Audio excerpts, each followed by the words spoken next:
Assalamualaikum, jumpa lagi teman-teman sama aku. Nah, di video kali ini aku mau berbagi cerita apa suka dan dukanya kalau kita jualan di teras rumah ya teman-teman.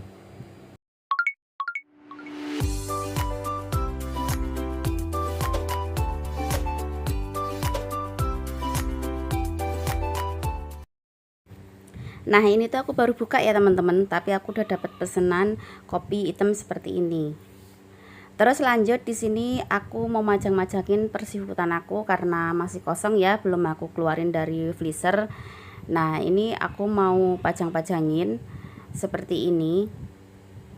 Aku tuh kalau buka warung kan siang ya teman-teman, kadang jam 1, kadang setengah 2. Nah, di situ kadang belum buka tuh dari jam 11 atau enggak setengah 11 ya, itu udah banyak banget WA yang masuk, kadang juga udah banyak banget orang-orang yang ketok-ketok pintu ya. Kadang belum jam buka itu udah kapan sih bukanya, aku mau pesen es. Kan dari awal, dari dulu ya, dari pertama aku buka itu memang aku bukanya kan siang ya, jam 1 atau enggak setengah 2. Tapi mereka kadang-kadang tuh nggak sabar ya, kadang belum jamnya udah ditelepon, udah di WA, udah digedor-gedor. Nah, tapi ya senengnya itu gini ya, belum buka udah ada yang nungguin gitu. Perasaan ya Masya Allah banget deh teman-teman. Pokoknya kalau kita jualan udah punya pelanggan, terus pelanggan kita itu suka ya sama jualan kita, itu udah sesuatu banget ya teman-teman. Kalau kita jualan tapi sudah banyak yang nungguin, itu rasanya, pokoknya rasanya terharu aja gitu. Ternyata banyak ya orang-orang yang suka sama jajanan kita. Nah, kalau dukanya gini teman-teman, aku tuh sering banget, nggak sering ya, beberapa kali aku dapet pesanan itu tuh udah aku iniin ya, udah aku bikinin, udah selesai, tinggal diambil ibaratnya. Mungkin tinggal 2 atau 3 menit lagi selesai ya makanan yang mereka pesan itu. Karena makanan yang mereka pesan itu kadang banyak. Terus juga di sini kan ngantri ya teman-teman. Kadang sebelumnya itu udah aku chat, aku bilangin, ini di sini masih rame Kak, kira-kira 1 jam sampai 1 jam setengah baru dibikinin, gimana mau nggak nungguin. Nah mereka kadang jawab mau, aku tungguin nggak apa-apa, lama kok. Nah oke, kalau begitu kan sudah perjanjian ya kalau seperti itu. Nah itu udah aku buatin makanan yang dia pesan itu kan banyak, kadang lebih dari 5 macam ya.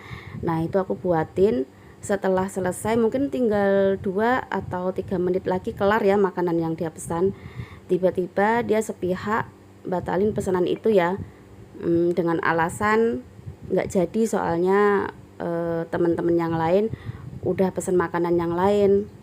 Oh ya sudah, tapi makanan yang aku bikin udah jadi nih Kak, bilang gitu.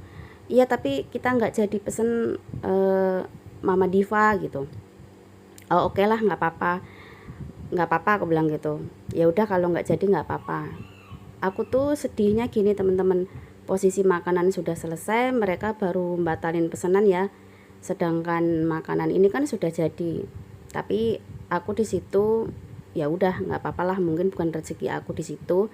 Terus di situ juga makanan yang aku bikin, aku bagi-bagiin ke anak-anak yang lagi pada main di sini ya. Idep-idep kita berbagi aja sama anak-anak. Tapi menurutku orang yang pesan seperti itu berarti dia itu nggak ini ya, nggak menghargai kita.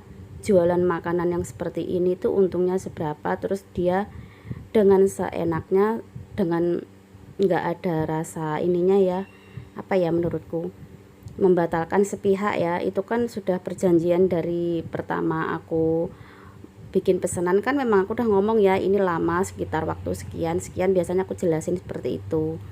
Tapi kalau mereka tetap nggak mau ngambil apa nggak mau bayar, ya sudah, menurutku itu bukan rezeki aku. Nah nggak enaknya di situ teman-teman, itu beberapa kali aku sering banget, waktu dulu-dulu itu sering banget seperti itu, dibatalin dengan sepihak ya. Nah kalau menurutku orang-orang seperti itu tuh dia nggak ngerti ya kalau kita tuh jualan yang seperti ini untungnya nggak seberapa tapi ngecewainnya itu luar biasa ya teman-teman. Kadang-kadang aku juga bingung kok tega ya orang seperti itu. Tapi ya sudahlah, kita nggak usah ambil pusing, lebih baik kita lanjutin terus buat yang lain ya, yang masih menunggu pesanan yang lain. Terus kadang-kadang juga aku waktu itu pernah dapat pesanan dari GoFood ya teman-teman. Pesanan GoFood itu jauh banget teman-teman. Sekarang dari Tangerang ke Bekasi itu berapa jam perjalanannya, sedangkan dia pesannya itu pesan seblak ya. Kalau seblak perjalanan 1,5 jam ya kira-kira, itu aku bikin cepetnya aja. Itu sampai sono apa enggak lodoh, aku pikir gitu. Aku cek dulu kan orangnya, ini bener kak pesanan dari kakak, tapi ini Bekasi jauh banget kak, nanti gimana makanannya kalau nyampe situ tidak sesuai, aku bilang gitu kan. Nggak apa-apa kak, memang aku yang pesen udah tahu kok kalau ini jauh. Pokoknya itu udah resiko aku pengen jajan di tempatnya kakak, kata dia gitu. Oke, di situ kan aku bikinin ya teman-teman, dan ini menurutku tantangan ya, karena kalau kita, makanan yang dipesan lewat online itu kalau nggak sesuai, bintang kita kan turun ya, apa rating kita kan turunnya langsung drop ya. Nah di situ aku coba bikin bismillah aja lah, mudah-mudahan orangnya bener gitu. Tapi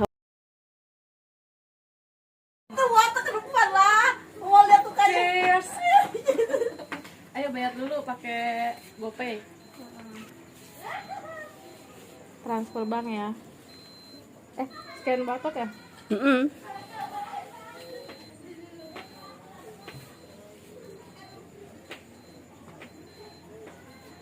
27 juta.